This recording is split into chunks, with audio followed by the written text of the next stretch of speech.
Vote কেন্দ্রে গিয়ে ballot নিয়ে আনারস মার্কায় ভোট দেননি এবং বিকেল 4টার পরে ভোট গণনা যতক্ষণ হয়নি ততক্ষণ পর্যন্ত কি চেয়ারম্যান হওয়া যাবে?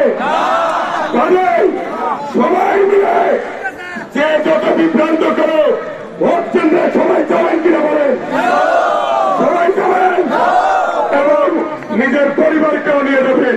ভোট হবে আমাদের উৎসব। ভোট হবে কি? ভোট হবে কি? ওই উৎসবের মধ্যে দিয়ে আমরা বিজয়ী হয়ে আমরা পাটগ্রামবাসী সেবা করতে চাই, স্মার্ট পাটগ্রাম নির্মাণ করতে চাই, দক্ষ জনগোষ্ঠী নির্মাণ করতে চাই। আমাদের আর কোন ভ্যান ওলার ইচ্ছাওয়ালা, আর কোন দোকানদার ভাই, আর কোন অন্য মানুষের উপরে এই উপজেলায় কোথাও নির্যাতন হলে আপনারা আমাকে পাবেন ইনশাআল্লাহ।